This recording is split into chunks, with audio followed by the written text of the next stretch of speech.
Perfecto, Cari. Pues si quieres, ya hacemos directamente la cuenta de tres y ya para que hagas la presentación al aire. Así que si estamos listos, entonces nada más hago el conteo de tres y ya te lanzas con todo. Así Ok, que, sí, tú pues, nada más dime, indícame todo para ya listo. empezar. Ok, pues Va que va. a la de tres. Así que vamos a entrar en tres, dos, uno, todo tuyo, Cari.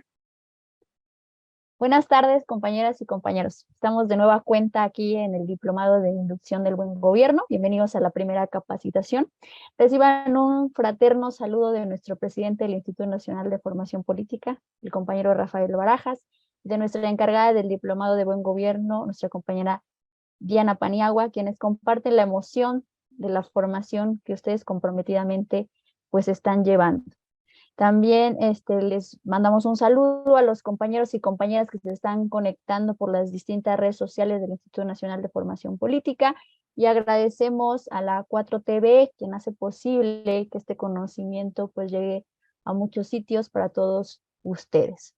El día de hoy abordaremos la ponencia de Gobernar desde la Izquierda. Estará con nosotros los coordinadores de capacitaciones del Diplomado de Inducción de Buen Gobierno, el compañero Jorge Reza y el compañero Carlos Viteri. Sin más preámbulos, les doy de nueva cuenta la bienvenida a este su espacio, compañeros y compañeras, y me permitiré leer brevemente una semblanza de nuestros ponentes del día de hoy.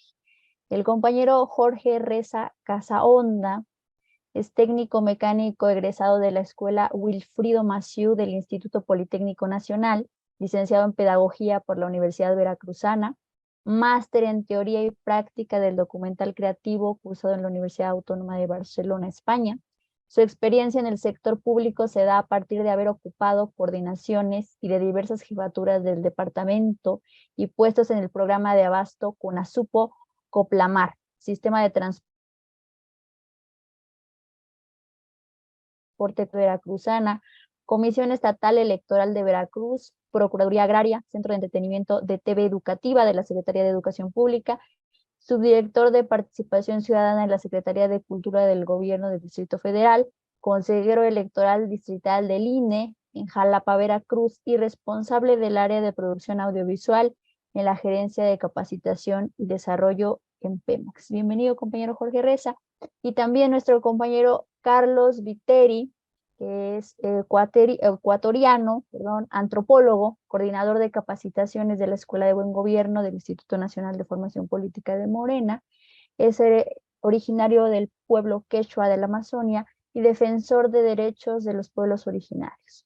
Fue legislador nacional entre el 2013 y 2017 y reelecto en 2017 al 2021. En 2015 fue nominado como uno de los 50 intelectuales más influyentes de Iberoamérica por la revista Es Global. Fue ministro del Estado en el gobierno de la Revolución Ciudadana. Trabajó en el Banco Interamericano del Desarrollo en el periodo 2002-2009 y fue impulsor del Estado plurinacional. Ha publicado artículos, editoriales, ensayos en periódicos, revistas y textos y ha sido conferencista en foros y seminarios.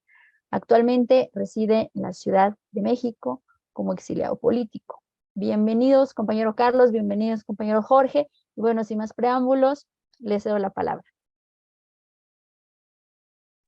Muchas gracias, Karina. Pues ahora, así como les decía yo que hay que cambiarse la cachucha de peticionarios a ser resolutivos, ahorita nos cambiamos la cachucha de las actividades curriculares y nos vamos a otro tema bien importante. La verdad, ¿por qué damos este tema en un principio, compañeros? Porque participar en Morena hoy es moda. O sea, como es un partido ganador, pues ya todos somos Morena, ¿no? Y se dan muchos casos, como el más representativo es Lili Telles, ¿verdad? Donde no representa ningún principio, no es de izquierda y no tiene nada que ver con Morena. Al contrario, ya se fue con sus pares, que es el PAN, ¿no? Y espero que en el PAN se haya leído los principios del PAN para que verdaderamente se identifique, se comprometa y sea coherente y congruente con sus ideas y pensamientos y acciones.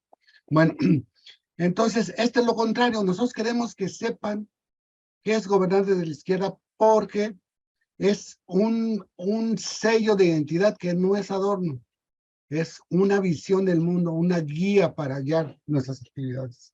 Es una forma de interpretar el mundo, es una forma de comportarse políticamente, y les digo algo más difícil, personalmente, individualmente.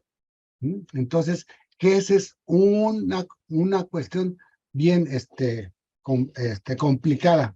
Parece fácil, pero pensar en lo profesional y en lo político de una manera y actuar en lo individual de otra es más común de lo que se imaginan. Voy a compartir mi pantalla para hablar de este tema. Permítanme un segundo, que la tecnología me deje. Un segundo, por favor, porque siempre nos juega bromas la. Bueno, les voy a pedir a Karina, por favor, mira, yo no estoy viendo a los compañeros, estoy viendo la presentación. Voy a solicitar que una compañera al azar que elijas, por favor, Karina, me lea esta frase y me diga Muy bien. quién cree que lo dijo. Voy a la compañera Adriana Matamoros Álvarez, por favor.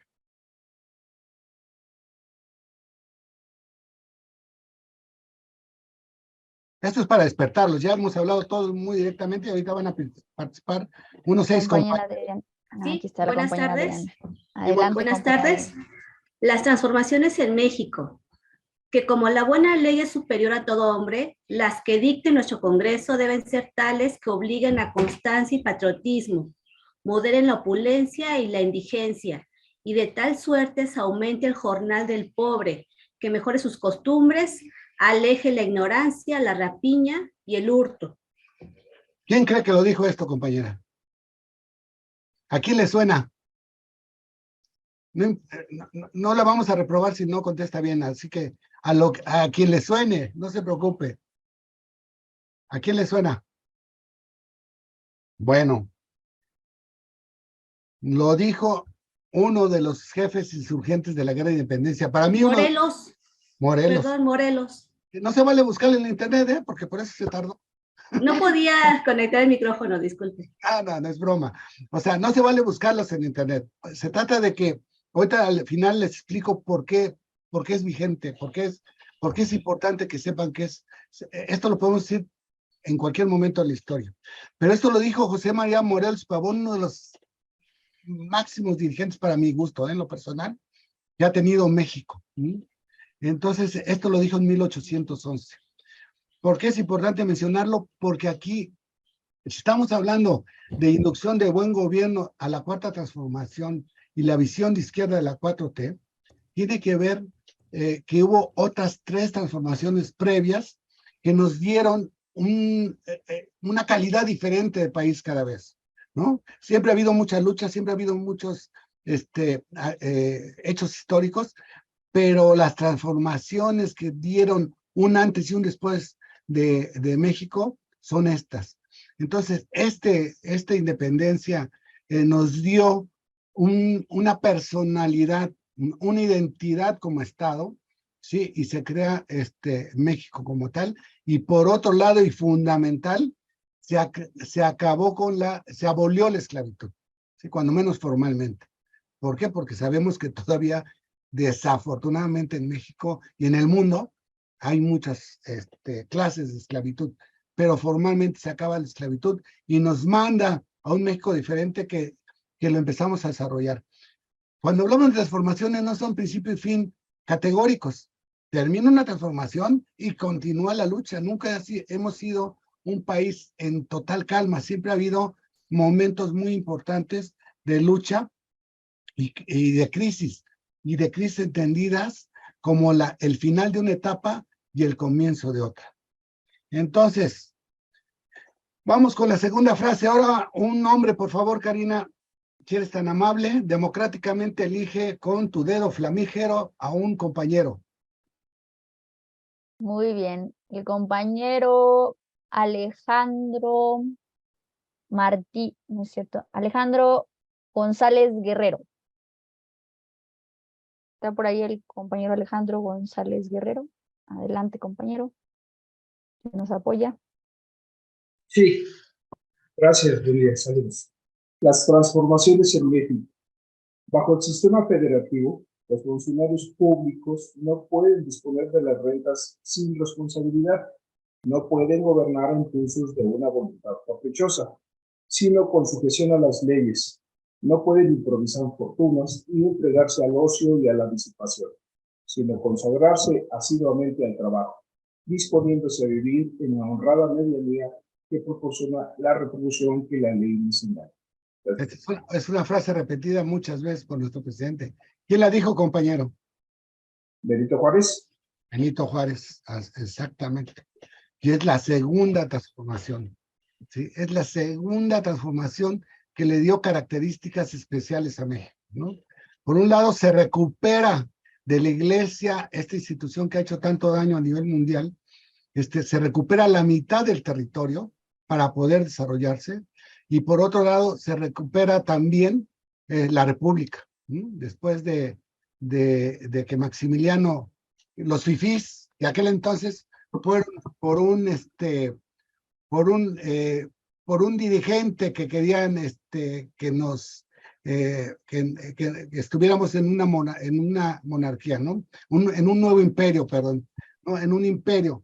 Y entonces Benito Juárez rescata de esas intenciones de los fifís por ser México otra cosa totalmente diferente a una república. Entonces, en esta etapa recuperamos a México como república y separamos a la iglesia del Estado, que eso no saben a nivel mundial el triunfo que es. Hay todavía muchos países que la iglesia constitucionalmente está metida, la iglesia o la religión. Incluso saben que en Estados Unidos y en otros países siempre se jura ante la Biblia, ¿no? Cuando el Estado laico que se logra en México es una virtud y un avance extraordinario. Entonces, esta es la segunda transformación. Vamos con otra compañera, por favor, Karina, si eres tan amable. Claro que sí. A la compañera Ana Magali Ordóñez. Compañera Ana Magali Ordóñez, ¿está por ahí? Sí, buenas tardes. Buenas ¿Me tardes. escuchan? Sí, te escuchas muy bien. Buenas tardes. La ¿Eres frase amable? dice las transformaciones en México. Yo estoy resuelto a luchar contra todo y contra todos sin más baluarte de la confianza y el apoyo de mi pueblo. ¿A quién le suena, compañera? Así a primera mano, al primer nombre que se le venga en su cerebro.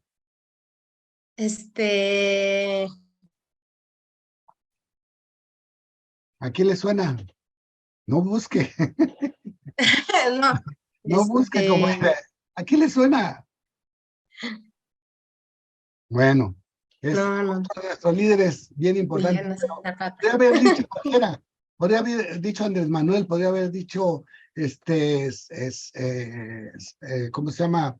A Hidalgo, podría haber dicho Morelos, porque son planteamientos que se han hecho y desafortunadamente continúan, ¿no? Entonces, esta es la tercera gran transformación de México, ¿no? Donde se acaba con una dictadura de 30 años y se empiezan los principios democráticos de este país. De hecho, hasta se llega a tener una de las mejores constituciones y más avanzadas desde el punto de vista social en el mundo. O sea, tenemos una constitución muy manipulada, muy reformada, pero en términos de los principios generales en cuestión de salud, educación y derechos laborales y campesinos, de lo más avanzado del mundo. Aunque han tratado, y por eso es importante saberlo, porque han tratado de reformarla 20,000 veces para acabar con todos esa visión de avanzada, esta visión progresista que tiene nuestra Constitución. Por eso hay que defenderla. Bueno, entonces este es nuestro compañero Emiliano Zapata, 1911, 100 años después de Morelos, compañeros, y se sigue demandando lo mismo, en diferentes situaciones, en diferentes circunstancias, pero seguimos con una inequidad en la distribución del ingreso espantosa. En 1911, donde se trata de ir avanzando. Y ya saben, ahí acaba la revolución, hay estos triunfos, pero estamos en un país convulsivo, donde la lucha y los asesinatos y las traiciones al pueblo y a la política son el pan de cada día. Bueno, a ver, otra lectura. Ya vamos a acabar. Lo que quiero es que se despierten y que estén participando. Ahorita va un compañero, por favor, Karina. Compañero Uciel Medina.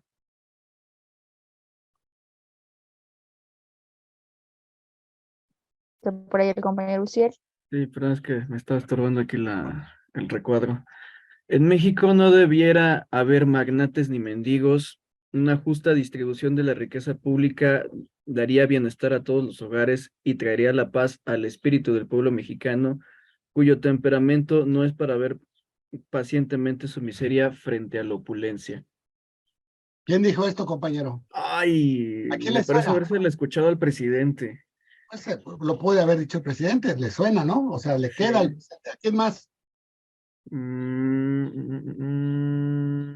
Alguien también, liberal, que Ajá, aunque creo que este también es de la tercera transformación. Sí, de un Cárdenas, sí, poquito justo de Lázaro después, Cárdenas. un poquito después, fue Lázaro Cárdenas de Sí, León, sí, sí. ¿sí? Si se dan cuenta, si ustedes ponen cualquiera de las frases que hemos dicho, le queda a cualquiera de los compañeros que hemos mencionado, ¿no? Digo compañeros por el cariño que se les tiene. No pudo haber sido Hidalgo, pudo haber sido Morelos, pudo haber sido Emiliano Zapata, ¿sí? Porque en 1934, estamos hablando 120, 130 años después de la independencia, se sigue demandando lo mismo. Si se dan cuenta, esto se parece mucho a lo que dijo Morelos, ¿sí?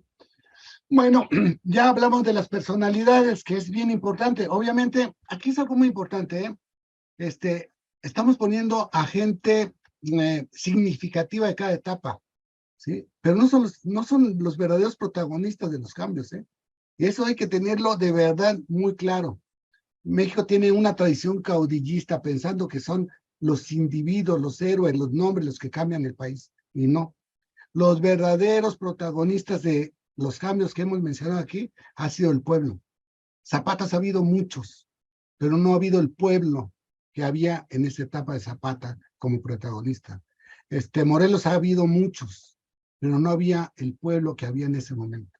Entonces lo que falta no son líderes caudillos, sino lo que se necesita es un pueblo organizado que esté dispuesto de manera consciente a luchar por la transformación. Entonces, no pidamos grandes héroes o superhéroes, trabajemos por organizar a la población. ¿Y por qué digo esto? En algunas intervenciones, Andrés Manuel decía, esto es muy cercano a lo más importante, a lo que hace irreversible los cambios. Y lo que hace irreversible los cambios, ya lo hemos visto, no son las personalidades, sino es un pueblo organizado. Y esto tiene que ver con la izquierda, ¿sí? Si la izquierda pone el asunto principal en la organización popular, es cuando garantizamos, no garantizamos, sino creamos un gran bloque de defensa de la lucha por la justicia. Bueno, vamos a cambiar, por lo mismo les digo, vamos a cambiar, ya no vamos a preguntar por personaje, les voy a preguntar, y aquí sí, voluntarios, y Karina me va a hacer favor de escoger a uno de los voluntarios. ¿De qué país? Este es un artículo de una constitución. ¿De qué país creen que sea este artículo? Yo lo voy a leer. Es artículo 3º. La educación será socialista y además de excluir toda doctrina religiosa, combatirá el fanatismo y los prejuicios, para lo cual la escuela organizará sus enseñanzas y actividades en forma que permita crear en la juventud un concepto racional y exacto del universo y de la vida social. ¿De qué país creen que sea este artículo? La compañera Maribel Pérez Morales tiene la mano levantada. De México. Actualmente. Actualmente, bueno, habla sobre la doctrina y va a combatir el fanatismo y los perjuicios. Pero ¿la educación será socialista? ¿Está en nuestra Constitución? No habla que sea socialista. Entonces no es de México. No, ¿de dónde cree que sea? Si habla de educación socialista, a ver, otro compañero o compañera. Compañero Elías Magaña.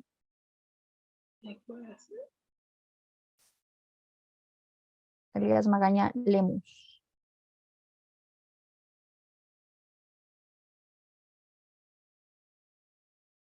A ver. Compañero está por ahí. Se nos va el tiempo, compañeros, se nos va el tiempo. Vamos. El compañero Juan Carlos Carmona.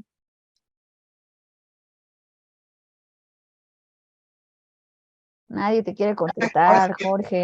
Ya se cansaron. Permite el micrófono. Ya se fueron. No, A ver, ¿de qué país es esto, compañero? Ahí está el compañero Juan Carlos. ¿De qué país es esta? Allá. A ver, sí, compañero. Ya estoy. Sí es de México, pero es de la época de Lázaro Cárdenas. Efectivamente, compañeros. Efectivamente. ¿Por qué se puso a esto? Como si se dan cuenta, a ver, saquen sus conclusiones, por favor, y les ayudo, porque se nos va el tiempo. O sea, seguimos demandando lo mismo que desde 1811. No hemos logrado combatir la inequidad, la desigualdad. No hemos logrado la justicia hacia la población. Y es una lucha que se viene dando desde hace mucho tiempo. Al contrario, se nos ha venido retirando cada vez más de este tipo de actividades. Por eso estamos hablando de una cuarta transformación, donde se retome, porque en un sexenio no acabamos con estas demandas. En un sexenio podemos volver a atenderlas y luchar. Pero ojo, ¿por qué puse esto, compañeros? Porque los logros más significativos pueden ser tirados a la basura si no organizamos a la población. Esto, imagínense, este artículo 3º constitucional que habla de la educación, lo cambió Lázaro Cárdenas. ¿Saben cuánto duró? Su sexenio, bueno, su etapa de presidente. Nada más. ¿Por qué? Porque lo hicieron desde arriba y no desde abajo. ¿Sí? Ese es un planteamiento muy innovador, pero imagínense a cuánto le sacó ronchas este discurso. Si hablar de izquierda a alguno le saca roncha, imagínense hablar en la Constitución de socialismo, pues peor, los fifís se volvieron locos, ¿no? Entonces, por eso lo cambiaron, ¿sí? Pero, ojo, ¿qué quiero significar con esto? Que cualquier triunfo, por muy grande o por muy pequeño que sea, puede ser tirado por la derecha. ¿Sí? Aunque sea muy avanzado y suene muy bonito, si no hay organización popular, social, etcétera, no duran los cambios, no son sostenibles. Con eso, ¿a qué vamos? Que somos herederos de una gran lucha. O sea, estamos recogiendo, tienen que sentir eso, porque si no, no va a haber verdaderamente un sentir profundo y un compromiso con el cambio y de la cuarta transformación. Tenemos que entender que somos herederos, ¿no? Herederos de esos grandes personalidades. Yo no me gusta llamarlo tanto héroes, porque para mí el héroe es el pueblo, pero sí son personalidades destacadas, por supuesto, y ejemplos a seguir, no caudillos, pero ejemplos a seguir, ¿no? De esos grandes personalidades donde tenemos que ser ejemplos a seguir y retomar y sentir en la espalda la estafeta, el peso de su compromiso. Y más recientemente, para que tengamos más claridad, en esta etapa actual, estamos siendo herederos algunos les habrá tocado, ya vi algunas canas como las mías con los compañeros, y a algunos les habrá tocado el movimiento magisterial de 58, el movimiento ferrocarrilero, el movimiento médico, el movimiento estudiantil, que creo que la mayoría sí lo tienen más directamente vinculado, y los movimientos sociales, incluyendo el halconazo que lo acabamos de conmemorar. ¿Se acuerdan que hicimos una conmemoración? Pero no era el único movimiento, fue en el 71. En esa década de los 70 y 80 se gestó el verdadero cambio ideológico, mental, político de México, a nivel de la población, ¿no? Donde hubo un hallazgo de la verdad y darnos cuenta que habíamos sido engañados durante tanto tiempo.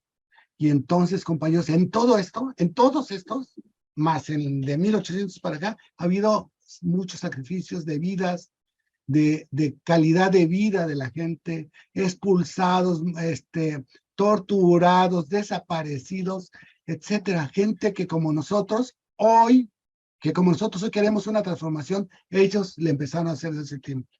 Tenemos la responsabilidad y el compromiso, y espero que lo sientan hasta los huesos, de continuar esta lucha. No nos vengamos a Morena porque vamos a ser grandes y destacados y funcionarios públicos y servidores populares. Vengamos a Morena porque queremos transformar el mundo, empezando por nuestro país. Yo en este momento termino esta primera etapa y al ratito les sigo dando lata. Ya no les voy a preguntar, así que no se preocupen, pero ahorita vamos a dar paso a otro tema dentro de Gobernar para la Izquierda, de la cual se va a encargar nuestro compañero Carlos, pero previo les voy a poner a un personaje a ver si lo conocen, ¿sí? Que nos va a decir unas cuantas palabras. Permítanme un segundo. A ver. Permítanme. Me dicen si lo escuchan. Y esto aplica en México y en todo el mundo. Nada se logra con las medias tintas. Quedar bien con todos. Pues no. Eso es un error. El noble oficio de la política exige autenticidad y definiciones. Ser de izquierda es anclarnos en nuestros ideales y principios, no desdibujarnos, no zigzaguear. Si somos auténticos, si hablamos con la verdad y nos pronunciamos por los pobres y por la justicia, mantendremos identidad, y ello puede significar simpatía, no solo de los de abajo, sino también de la gente lúcida y humana de la clase media y alta. Y con eso basta para enfrentar a las fuerzas conservadoras, a los reaccionarios. La revolución de las conciencias, el cambio de mentalidad, eso es lo más cercano a lo esencial, a lo mero principal. Y eso es lo más cercano a lo irreversible. Hoy se respeta la Constitución, hay legalidad y democracia, se garantizan las libertades y el derecho a disentir, hay transparencia plena y derecho a la información, no se censura a nadie, se gobierna con austeridad y con autoridad moral, no se tolera la corrupción ni se permite la impunidad. En la práctica no hay fueros ni privilegios. Se atiende a todos, se respeta a todos, pero se le da preferencia a los pobres. Por el bien de todos, primero los pobres.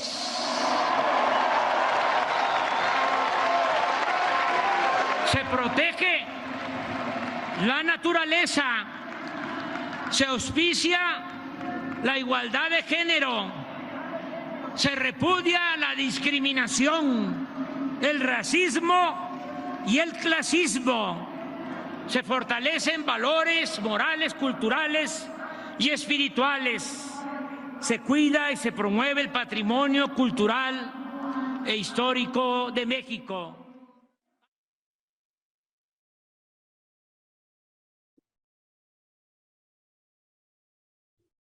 Realmente magistral el presidente, después de lo que él puntualiza sobre la democracia, pues no habría más que añadir.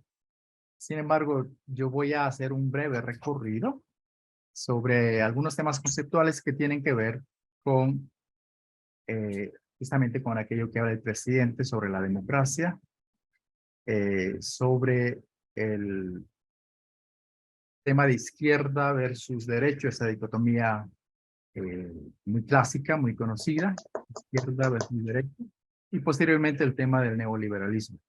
El presidente ha abordado todos, magistralmente. Y en este ejercicio yo quiero compartir con ustedes muy brevemente aquello que no es nada nuevo bajo el sol, como se dice. Todos tenemos parte de nuestra formación, conocimiento general, aquello que hemos venido pues analizando, conociendo y que también interpretando, ¿no? Pues conceptos como la democracia son conceptos antiguos y son conceptos alrededor del cual todavía se debate, ¿no? Entonces vamos a partir de los momentos o de las épocas en que se localiza la adopción de este concepto como forma de organización, como forma de Estado. Vamos a un poco más de 2500 años, ¿no? A los tiempos donde en la iglesia habían cientos de ciudades-estados independientes, ¿no? Cada uno con soberanía, y que pues se organizaron, como todos conocemos, en aquello que ha dado el origen de democracia, ¿no? En términos de democracia. Y uno de ellos, aquello que se conoce como paradigmático en términos de organización de la sociedad alrededor de ese concepto de democracia, está Atenas, ¿no? Entonces tenemos ahí esta palabra democracia, que parte de dos términos, demos, pueblo, y kratos, ley. Entonces en Atenas, pues tenían bajo este concepto una asamblea popular, ¿no? Que era el órgano más importante de la organización política griega, en la que participaban todos los ciudadanos por nacimiento de Atenas, ¿no? Que eran, esa adscripción le daba el derecho de ciudadanía, ¿no? Entonces estos formaban, pues elegían por sorteo al grupo de los 500, ¿no? A un grupo de 500 que era el que gobernaba la asamblea. Estos a su vez, por sorteo, también tenían el consejo de los 50, que es la que dirigía los debates, etcétera, ¿no? Entonces, estamos hablando de la organización primigenia de la democracia, ¿no? Entonces, que como todos sabemos, aquello que hoy conocemos como democracia tiene ese origen, ¿no? Ese origen eurocéntrico, ¿no? Del cual se puede comentar mucho, y como muchas cosas que ocurren aquí en América Latina como países ex colonias, gran parte, o si no, la gran mayoría de la organización política e institucional de nuestro país tiene este origen eurocéntrico, ¿no? Entonces, pero pese a ello, por ejemplo, esta organización de la antigua Grecia, que se mantuvo en Atenas y otras polis, no tuvieron mucha incidencia en la formación de las democracias representativas del siglo XVIII y del siglo XIX. Seguimos, por favor. Bueno, en ese sentido, pues, esta democracia ateniense consideraba a los ciudadanos con igualdad política, pero los ciudadanos debían ser adscritos a las polis de nacimiento. Eso les daba derechos, ¿no?, para gobernar y ser gobernados. Y esa polis o la ciudad-estado, ¿no?, era la unidad política y simbólica para los ciudadanos, ¿no? En ese contexto es la que definía la ciudadanía y los derechos que eran intransferibles. Es decir, no podías, si te ibas a Esparta, no podías ejercer tus derechos ciudadanos de Atenas en Esparta. ¿Ya? Entonces, y luego tenemos a siempre estuvo presente la idea de ciudadanía ligado a la idea de participación en el gobierno y en las decisiones públicas, una participación directa, ¿no? En ese sentido, pues, pero se da el caso de que los esclavos, las mujeres y los metecos no eran considerados ciudadanos. Es decir, solamente participaban los hombres. Y pensar que todo esto se supera apenas en 1893 en Nueva Zelanda, que constituye el primer país donde las mujeres conquistan el derecho al voto, antes del siglo XX. Todo el resto de los países vienen después del siglo XX, ¿no? Entonces, era así, ¿no? Entonces, una de las críticas centrales a esta democracia griega es justamente la exclusión de las mujeres y la existencia de la esclavitud, que era defendido por Aristóteles, era defendido por Platón, ¿no? Que no eran necesariamente demócratas en el sentido de la democracia griega, ¿no? Entonces, y si bien planteaban la igualdad política, la de participar, no planteaban, eran ausentes del concepto de igualdad social. Entonces, es una de las mayores críticas. A partir de eso, pues vemos cómo se desarrolla, cómo evoluciona este concepto. Seguimos. Entonces, luego tenemos a la Roma, ¿no? Roma, que inicia, que inaugura el republicanismo, ¿no? Donde plantea no el tema de la participación directa, que planteaba a su vez, con todas las características señaladas, la democracia griega. Plantea una fórmula mixta en donde, por un lado, participan aquello que llamaban la plebe, ¿no? La plebe, pero a través de los tribunos de la plebe, y el Senado, que se supone que era el que tenía que interpretarlos también los deseos de la plebe, pero que estaba conformado por los famosos patrios, ¿no? Las élites romanas, ¿no? Entonces, es este concepto de republicanismo, ¿no? Esta fusión mixta entre élite gobernante por un lado y por otro lado un mecanismo de participación de la plebe a través de representaciones, ¿no? Es la que sí influye en el surgimiento de las democracias del siglo XVIII. Y luego vemos ya hacia el siglo XV autores como Maquiavelo que pues coinciden o también reafirman la visión romana del republicanismo, esta fórmula mixta, ¿no? De lo popular bajo representación, pero el gobierno de las élites. Y vemos otros de los autores muy importantes que ustedes debe ser muy familiar a todos ustedes, ¿no? Jean-Jacques Rousseau, que plantea, ¿no?, la participación directa de los ciudadanos, es decir, avanza un poco más, pero sin embargo, pues mantienen esta fórmula mixta de la democracia, ¿no?, donde una élite es la que tiene que gobernar, ¿no? Y la defensa del individuo. Pero ya en eso vemos a otros como Hobbes, ¿no? Los precursores del liberalismo, ¿no? Famoso Hobbes conocido por ese concepto del hombre lobo para el hombre, ¿no? En donde el control había que controlar el poder, ¿no? Y los derechos naturales del individuo, el derecho a la vida, el derecho al usufructo de los recursos, ¿no? Y esos derechos que se consideran pues, más allá, inmutables, muy sobre todas las cosas, ¿no? Entonces, y tenemos allí también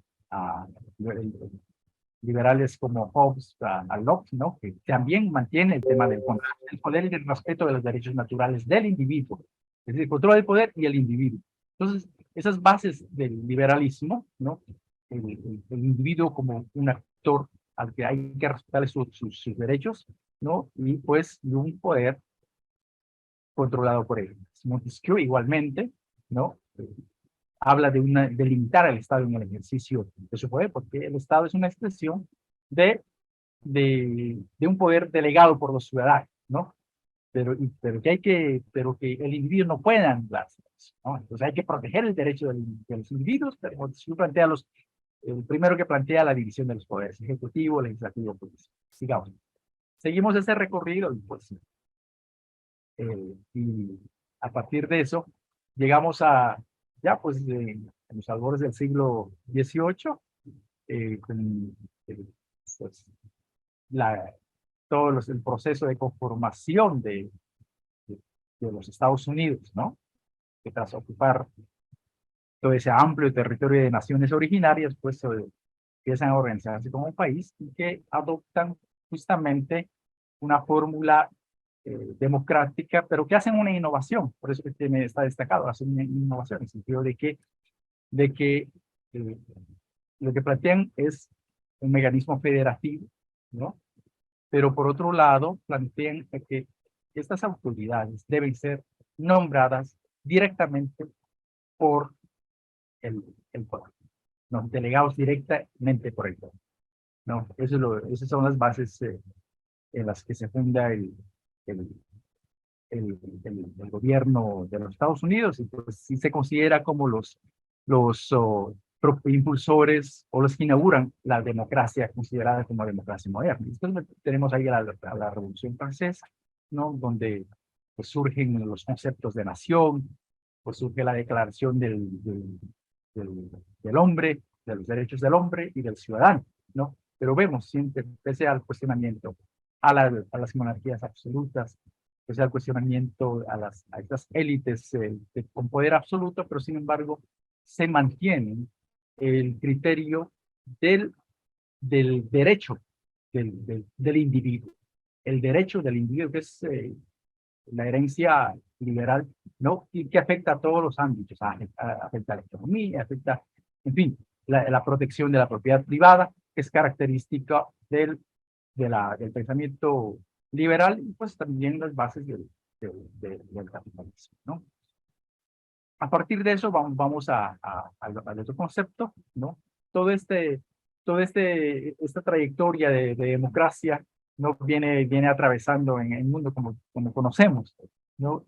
Una serie de etapas donde hemos visto dictadores, autócratas, monarquías, democracias dominadas por oligarquías, en fin, y que parecería tan complejo en que se configure en un estado de organización social, en una forma de organización social realmente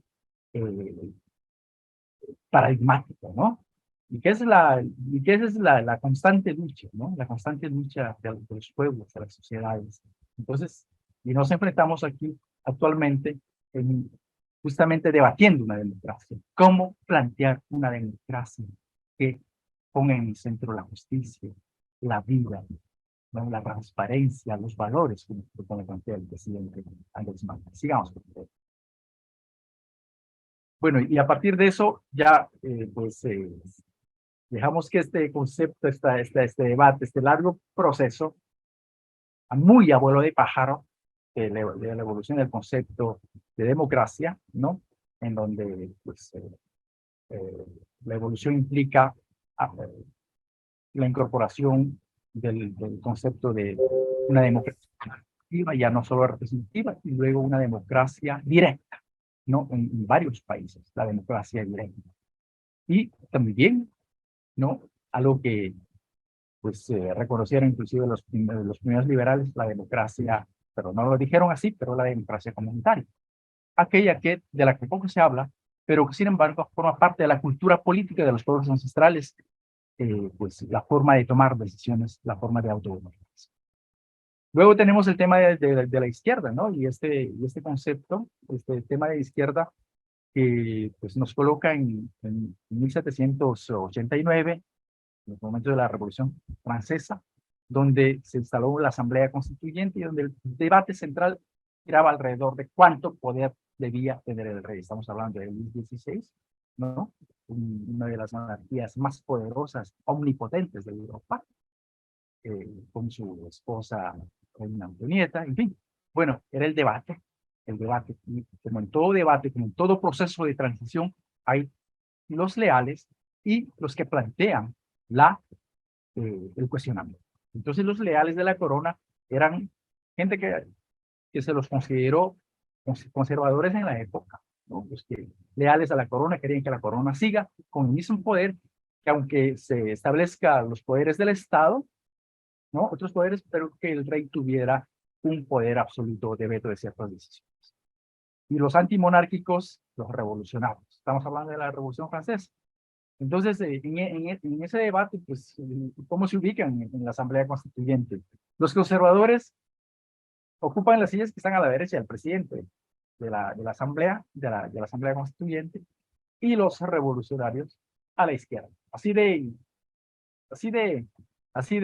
casi que en forma no bien planteada, pero se van ocupando al calor del debate, ¿no? Entonces, allí se arma la votación, seguimos por favor, se arma la votación y pues ganan la votación los cuestionadores de la monarquía, o sea, querían poner fin a la monarquía, ¿no?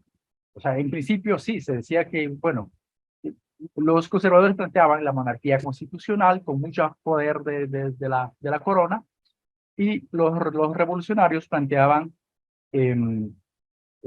la república, evidentemente, y que la corona podía tener un poder de suspensión por el tiempo limitado por algún tema que no esté de acuerdo, pero solamente por un tiempo limitado. No, esa era la gran concesión. Mientras que los otros planteaban una fórmula al estilo inglés, al modelo inglés. Sigamos. Pero sin embargo, todos sabemos cuál fue el desenlace, ¿no? Luis XVI y María Antonieta fueron, sentenciados a la guillotina, ¿ya? Entonces, pues de allí empieza otro debate. Si podemos avanzar, por favor. De ahí empieza el otro debate, pero que siempre estos términos de izquierda y derecha, ¿no? Que se circunscribía a ese espacio, ¿no? Pues empieza a filtrarse en el debate político más amplio, ¿no? Después de todo eso. La izquierda, la dicotomía izquierda-derecha. Y bueno, pues tras el fin de la monarquía, la derecha siempre planteaba un Estado ligado a la Iglesia, mientras que la izquierda ligado al Estado laico. Planteaba un Estado laico. ¿Les recuerda algo de eso de los debates que hemos vivido últimamente en América Latina, aquí en México, etcétera, ¿no? En la historia de México, el tema del Estado laico es un hito muy, muy importante, ¿no? Todo ese debate que se dio. Francia se dio lo mismo. En un lado estaban los conservadores, los de derecha, y los que planteaban el Estado laico, la izquierda. Sigamos, por favor. Entonces, esos dos conceptos, esta dicotomía se filtra inclusive ya a nivel internacional, ¿no? Empieza a ser difundido a nivel, ya con la formación política, con el proceso de formación académica, empieza a difundirse a nivel del resto del mundo, ¿no? Entonces, y allí traspasa al debate económico, cuando los considerados de derecha, pues se ponen a favor de un mercado liberal, mientras que los de izquierda por un mercado regulado por el Estado. ¿Nos recuerda algo eso, no? Entonces, y luego se populariza el término, y pues el término se expande en el mundo, ¿no? Y esta lógica de izquierda-derecha versus derecha también se reproduce, una lógica que se reproduce en los términos progresista versus reaccionario, demócrata versus republicanos, en fin, pero se mantiene aquello. Evidentemente, eso no quita que hay toda una situación de intermedios o de grises, ¿no? Pero sin embargo, está muy interiorizado y procesado estos conceptos de izquierda y derecha, ¿no? Que coloca a los protagonistas de los debates, etcétera, ya en el ámbito que ya conocemos, ¿no? Esto en relación a estos dos conceptos. Sigamos, por favor. Y a propósito de ese concepto de quienes abogan por un mercado, por un libre mercado, y quienes abogan por un mercado regulado por la sociedad, es decir, por lo tanto, por el Estado, se reproduce también aquí en el neoliberalismo, ¿no? Cuando tenemos que tampoco es un concepto nuevo, ¿no? Es un concepto que tiene, pues, se ancla también en los debates del siglo XVIII, del siglo de los liberalistas, ¿no? Y de los libertarios, ¿no? Aquellos que dicen que la propiedad privada y el individuo está sobre todas las cosas. El Estado no tiene que meterse. El neoliberalismo es aquello, ¿no? Un modelo económico, ¿no? Que plantea, que sustente el libre mercado, la libre competencia, ¿no? Que es el fundamento de la economía capitalista, ¿no? Que propone el dejar hacer, ¿no? Entonces, la mínima intervención por el Estado. Ustedes han escuchado el debate, los comunistas quieren el Estado obeso, aumentar la burocracia, despilfarrar el dinero en tanto empleado, cuando lo que necesitamos es achicar el Estado para que sea más eficiente y utilizar esos recursos para el bien para los programas sociales, puro cuento, ¿no? Entonces, el Estado, el neoliberalismo tiene esta conexión directa con todo este proceso, con el tema de izquierdas y derechas que hemos hablado, pero también con todo este proceso de concepción de la democracia, ¿no? Del rol del individuo en la sociedad, ¿no? ¿Qué pesa más, si el individuo o el bien común, etcétera, ¿no? Sigamos, por favor. Entonces, y luego, como decíamos, ¿no? De estos conceptos del clásico, ¿no? Surgen del siglo XVII y XVIII, ¿no? Como veíamos ahí con algunos autores como Hobbes, Locke, etcétera, son los, pues, plantean los conceptos, pues, originarios de donde es la base teórica en donde se van consolidando y va evolucionando estos principios neoliberales, ¿no? El achicamiento del gasto público, la reducción del Estado, ¿no? El menor intromisión de parte del Estado en la economía, ¿no? Que eso había que dejar a los actores privados. Y ustedes han oído hablar de que la iniciativa privada es la que da empleo, la iniciativa privada es la que construye riqueza. Riqueza, empleo. Riqueza pero con la fuerza y sacrificio de los trabajadores. Pues, si no hubieran trabajadores y trabajadoras, ¿qué hace el empresario? El empresario no hace lo que dice. O sea, no es cierto que él es el que hace, ¿no? Hacen realmente los trabajadores y las trabajadoras. Entonces, en ese sentido, pues siempre ha habido esta posición de los neoliberales, y de eso ustedes, queridos compañeros y compañeras, han vivido esa época neoliberal. Nosotros, en América del Sur, en Ecuador, lo hemos vivido, y de hecho el presidente Correa hablaba de la larga y triste noche neoliberal, ¿no? Entonces, y que el Estado no regule, ¿no? Entonces, plantean que el mercado debe regular al resto de la sociedad, inclusive imponerse al mercado, ¿no?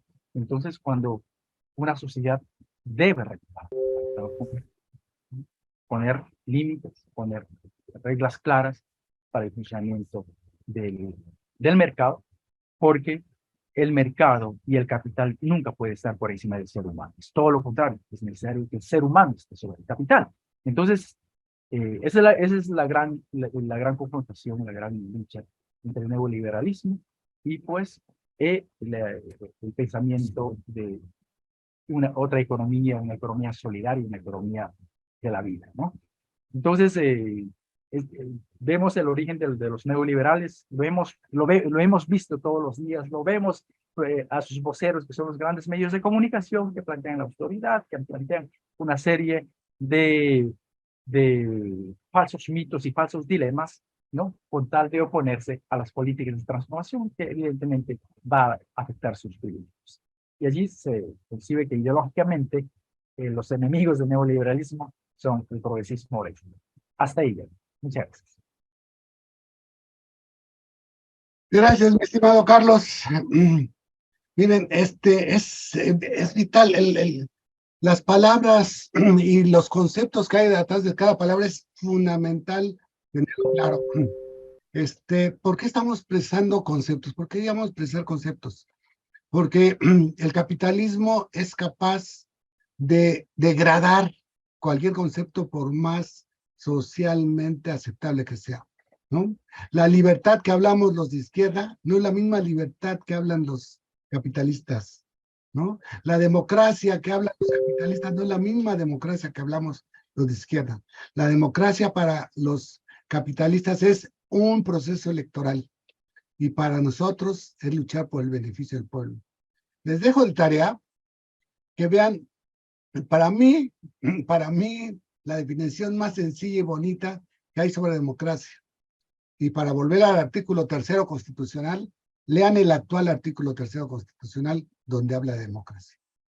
Definición sencilla, pero claridosa. No se las digo para que se interesen un poquito en ella. Vayan a por ella, ¿sí? Conózcanla y con eso dejamos atrás esa discusión absurda de que el INE es la democracia en México. No, el INE el INE o cualquier institución electoral solamente se carga en las elecciones. Y la democracia es mucho más que eso. Y eso lo tienen que tener muy claro. La democracia no es nada más cómo se elige a los representantes populares. Es una parte de la democracia. Pero para los capitalistas es muy importante que nos quedemos con esa clase de concepción de la democracia. La democracia es más profunda. Lean el artículo 3º vigente, no el de Lázaro Cárdenas. Bueno, y es muy importante todos estos conceptos porque efectivamente, acuérdense que estamos en el contexto de Morena. Los que son militantes o simpatizantes, estamos en el contexto de Morena, no de la discusión metafísica o filosófica académica de las universidades. No. Estamos en el contexto de Morena. Y Morena tiene una concepción en su declaración de principios que es izquierda. Para muchos será muy, muy frágil o muy débil y para otros será una exageración y muy radical.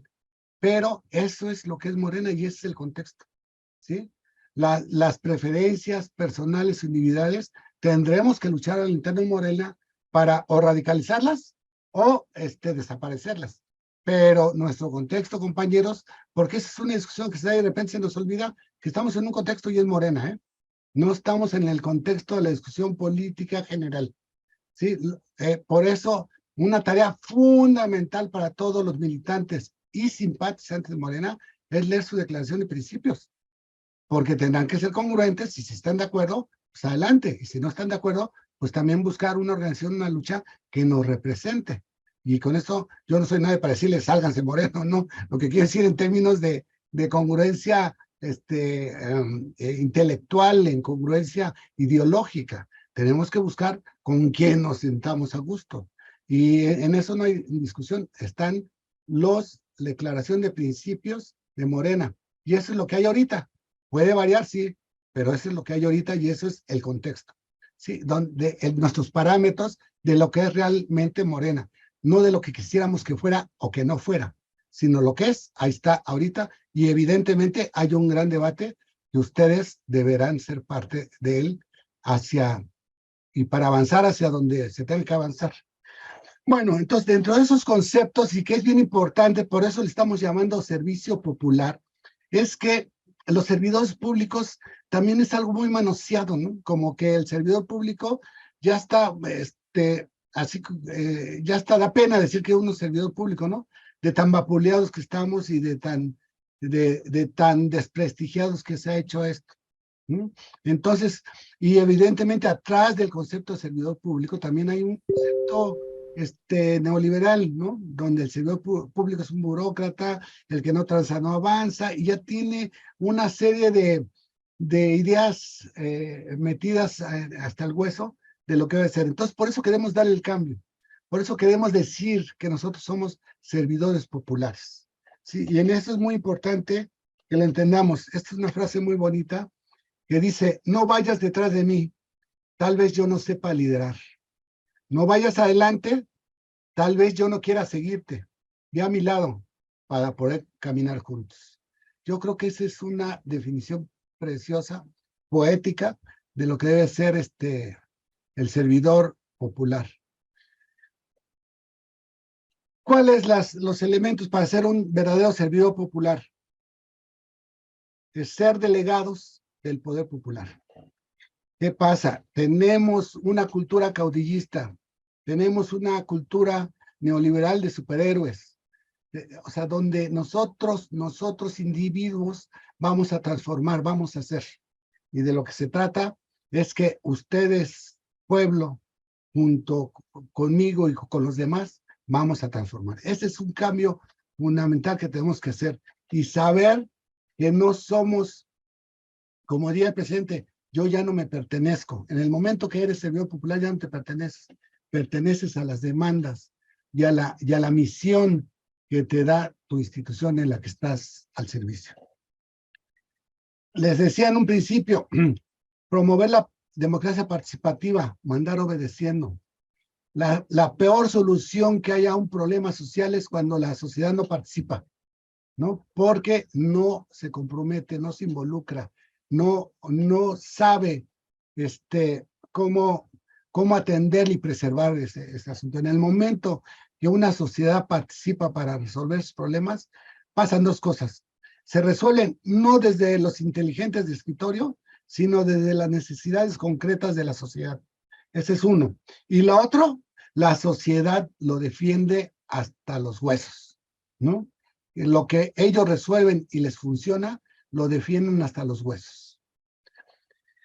Impulsar modelos de sociedad que garanticen el derecho a la vida digna y tendientes a la reconstrucción del tejido social. Otra cosa que se dice muy fácil, pero a ver quién es el listo que resuelve en estas alturas donde el narcotráfico, la política mal entendida, o sea, todos los que han hecho cachos el concepto digno de política y lo ha llevado a otro concepto de corrupción y malos manejos y enriquecimiento, o sea, todo ese tipo de cultura que hay ahorita, ¿cómo le hacemos para que sea nuevamente una reconstrucción del tejido social y haya familias felices que estén buscando tener una convivencia solidaria, que eso es lo más importante? Lo solidario también es una palabra desgastada, pero el solidario es estar con el otro, ser empático con el otro, caminar juntos, la frase poética que dije al principio, ¿no?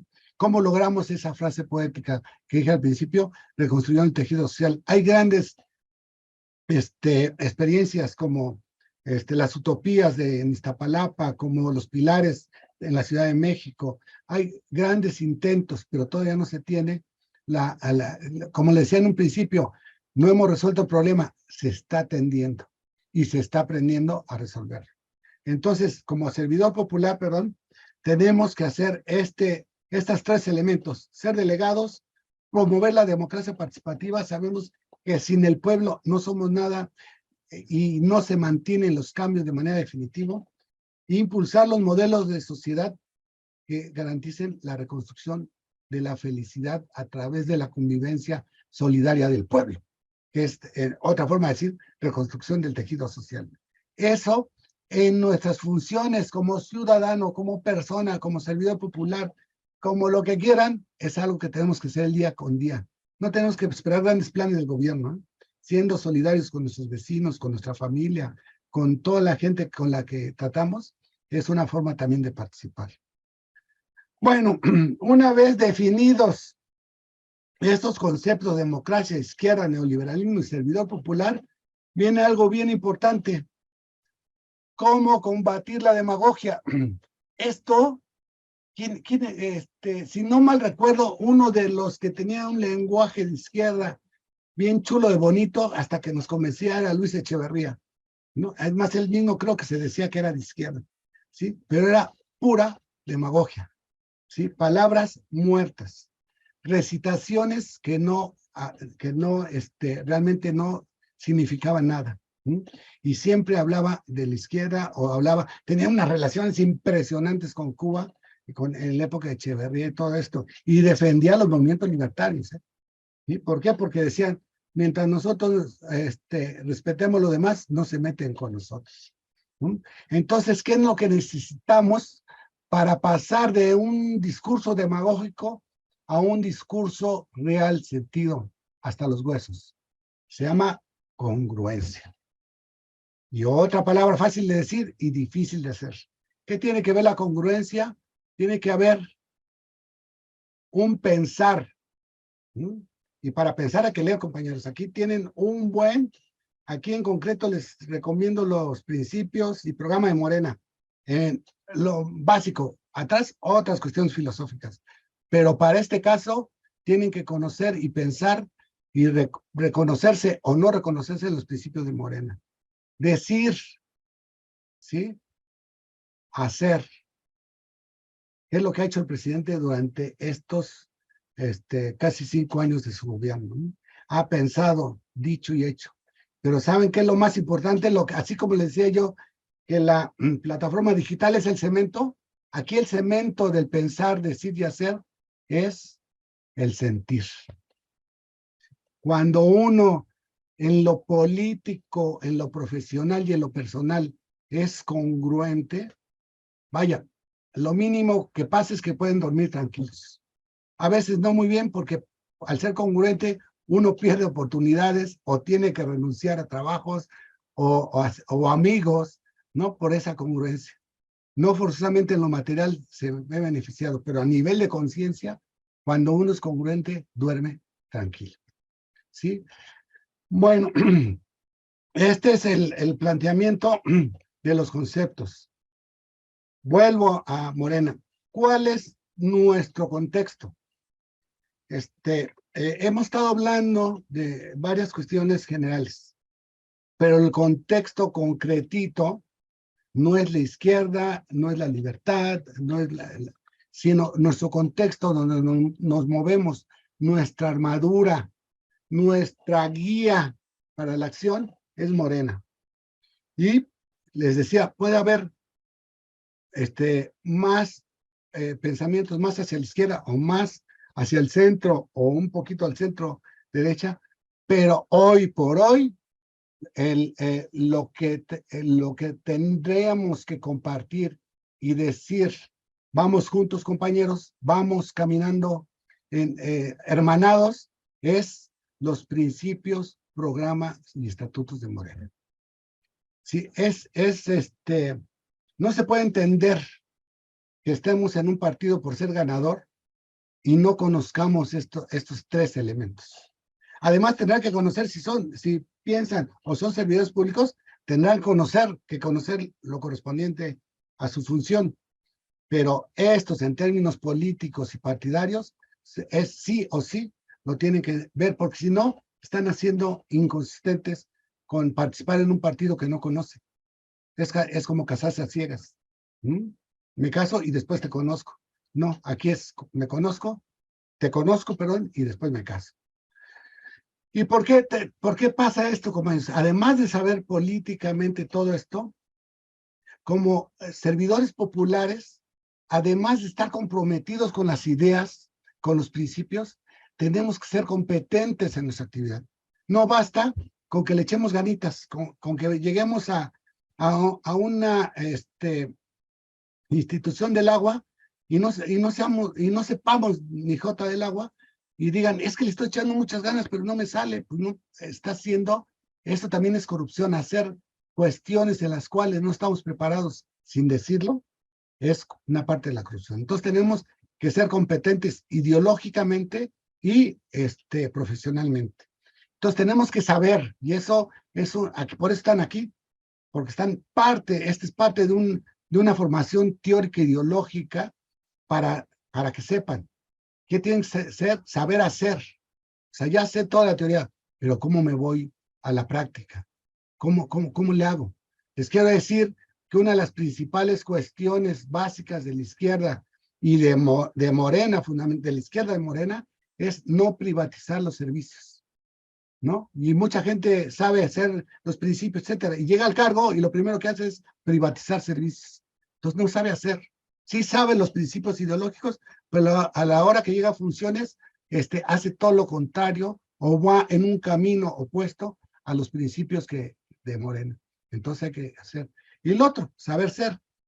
¿Cómo se resume? En actitud, ¿no? La actitud que vamos a tener con nuestros... se discutía mucho en el aula virtual, por retomarlo, con nuestro prójimo, ¿no? No podemos saber ser de izquierda y tener una actitud déspota, ¿sí? ¿Qué sucede? Y sé que 20,000 compañeros levantarían la mano para decir, yo conozco gente morena que es más déspota que los de derecha, ¿no? Pues sí, ¿qué quiere decir? Que no saben ser, ¿sí? No saben aplicar ese principio de izquierda, de solidaridad, de caminar en conjunto, de ir juntos, acuerpados, luchando por una sociedad más justa. No lo saben hacer, porque lo único que hacen es sentirse superiores a otros. En ese momento puedes tener todo el conocimiento, puedes ser un buen funcionario público, pero tener una actitud despótica no te representa en tu integridad. O sea, no eres una persona íntegra de izquierda. Entonces, estas son las actividades que tienen que saber desarrollar, y son las competencias. Entonces, ¿cómo cambiamos de un discurso demagógico? Y porque algunos que son bien listos se pueden leer y saber de memoria los principios, pero en los hechos actuar de otra manera. Bueno, y entonces, por lo tanto, también hay que conocer el programa. Dentro de las cuestiones del programa es cambiar este régimen en el terreno político y por la vía pacífica electoral. Para muchos, les decía, así como lo mismo de la izquierda, puede ser muy corto y para otros muy fuerte. Pero este es dentro del programa de Morena. ¿Cómo? Convocando al pueblo a movilizarse para resistir las reformas neoliberales. Ya les decía, no somos superhéroes, no vamos solitos, sino tenemos que, realmente es el pueblo el gran protagonista, y nosotros ser los líderes que caminamos junto con ellos, no adelante ni atrás, sino junto con ellos para lograr sus demandas. No somos los garantes que las demandas del pueblo sean llevados en el lugar donde estemos, pero el pueblo es el protagonista para lograr los cambios junto con nosotros. Y aquí viene, es bien bonito esto, les decía, la democracia no es un proceso electoral. El proceso electoral puede o no estar hasta ahorita, independientemente de las críticas, ha funcionado. O sea, hay muchas corruptelas, hay muchos dispendios, pero ha funcionado tal vez así que llegó Andrés Manuel, ¿no? Hay que transformarlo, sí hay que transformarlo, ¿no? Pero que con eso ya somos un país democrático, ya somos un pueblo que tiene los satisfactores democráticos. Claro que no.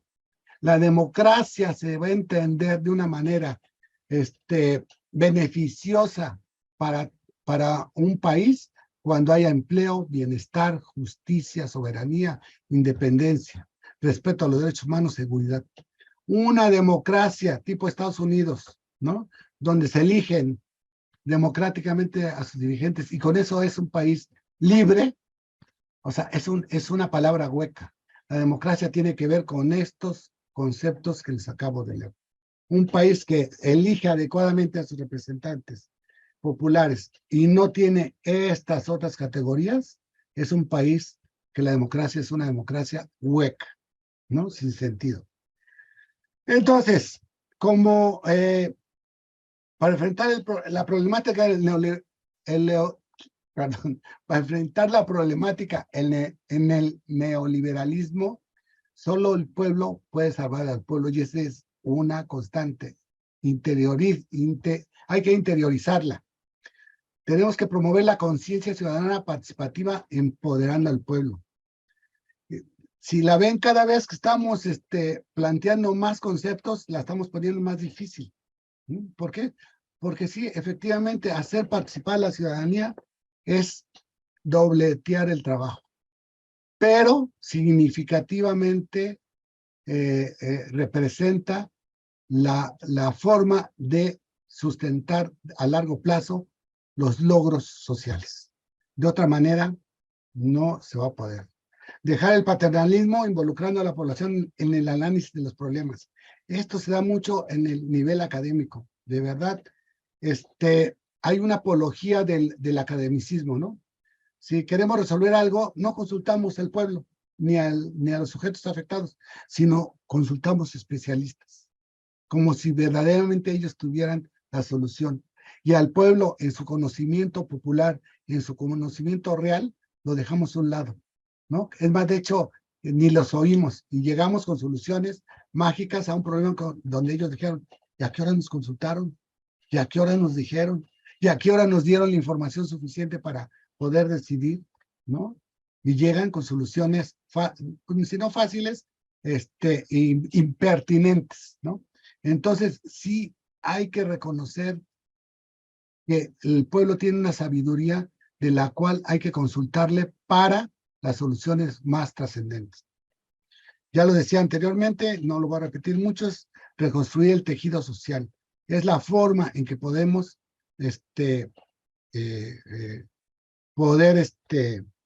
crear una sociedad, avanzar una sociedad feliz, ¿no? Es un término que me gusta que utiliza Andrés Manuel, porque al final de toda esta parafernalia de actividades, hechos, sucesos, pues al final, ¿qué la estás buscando? Ser un pueblo feliz, no una persona feliz, sino un pueblo feliz. Y, como decía, privatizar los servicios.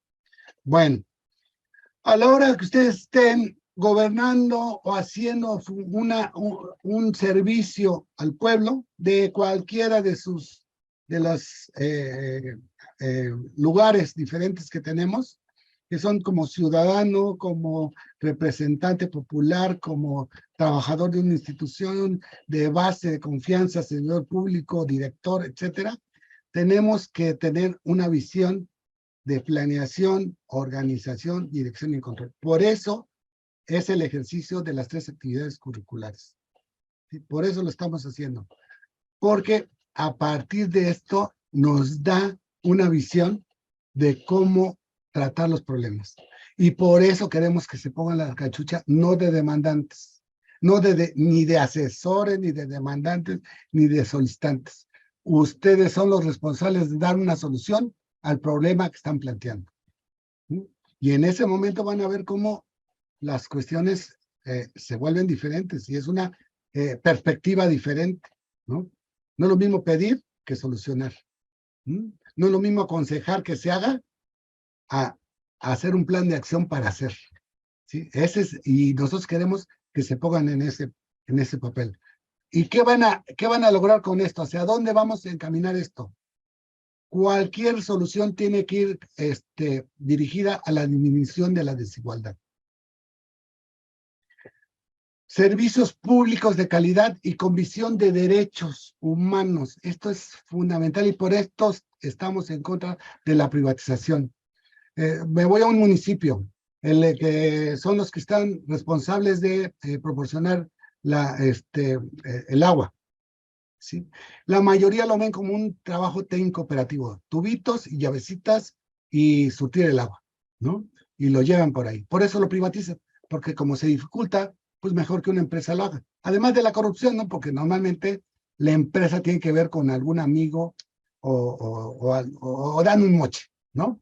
Y por eso privatizan.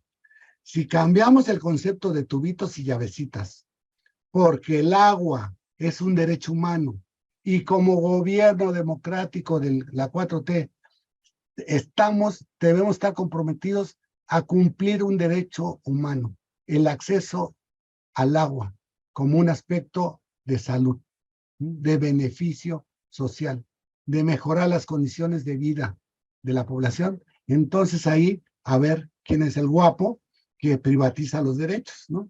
Porque al privatizarlo, evidentemente, y una empresa, y eso no tiene nada de malo, su función principal es el lucro. ¿Sí? Y por lo tanto, los derechos humanos le anda valiendo un cacahuate.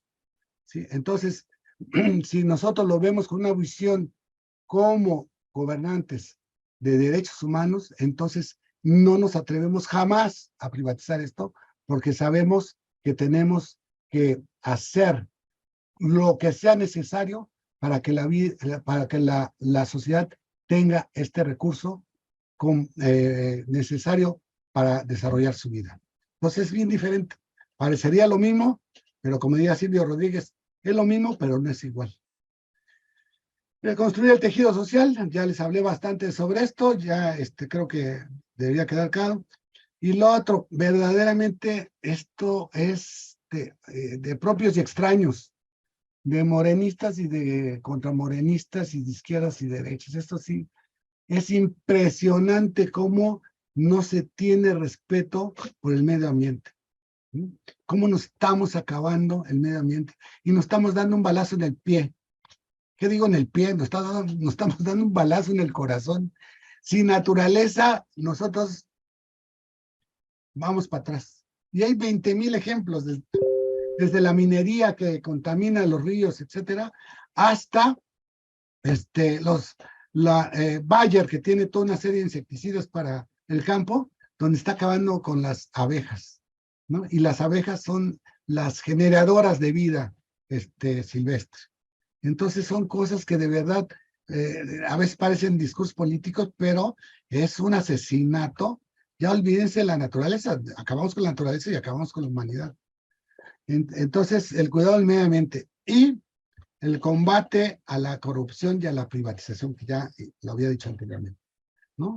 Si no somos capaces, si no somos congruentes, esto lo relaciono con el tema anterior, si no sentimos todo esto que estamos aquí diciendo y lo que van a decir en las demás actividades, si no somos congruentes, no logramos nada.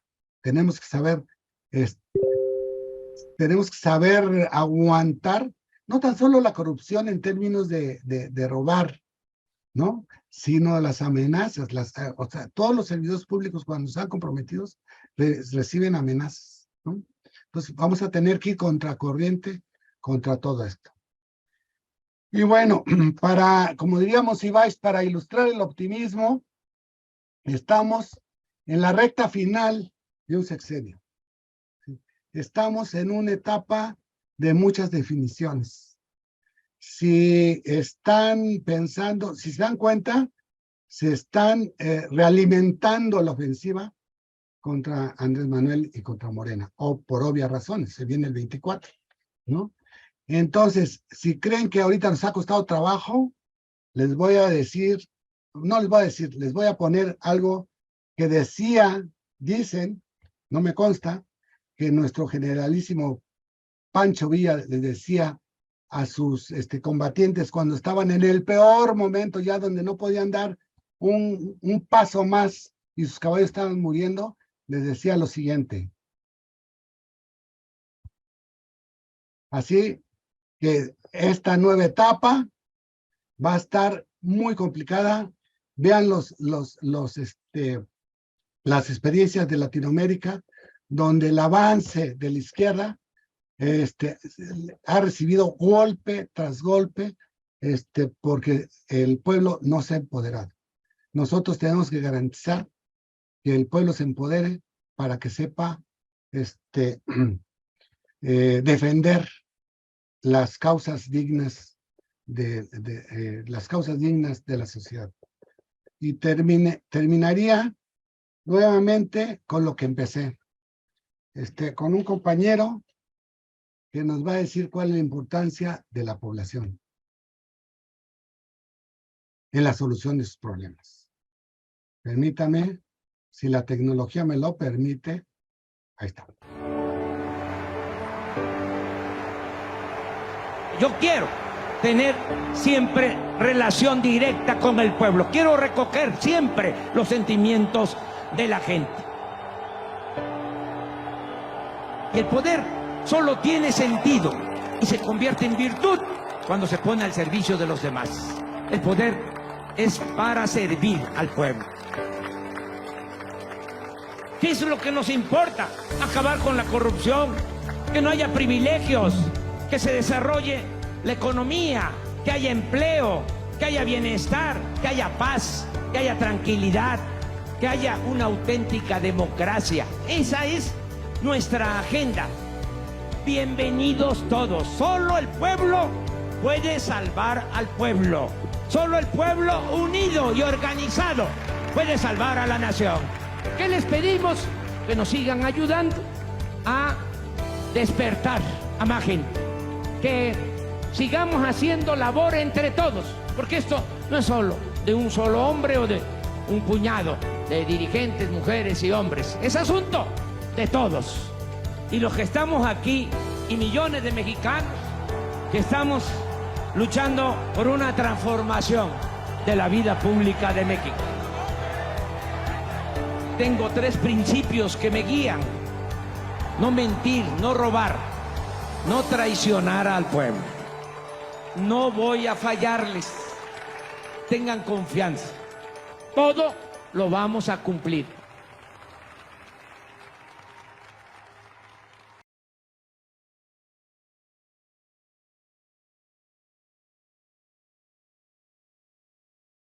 Es cuanto, muchas gracias, compañeros. Un abrazo, espero que haya sido importante, interesante un poquito. Los sentimientos de la gente. Muchas gracias, Jorge. Ya me Muchas citó el gracias, video, Carlos. Compañeras, compañeros, pues agradecemos a nuestros ponentes, coordinadores de capacitaciones del Diplomado de Inducción al Buen Gobierno. Esta ponencia que nos ha invitado a la reflexión nos ha conmovido y creo que ha tocado fibras no solo de una discusión conceptual, sino de una interpelación a nuestro compromiso político. Y esto nos invita todavía más a hacer un arduo trabajo por la formación y, como lo decía el compañero Jorge, por la congruencia del significado de ser de izquierda.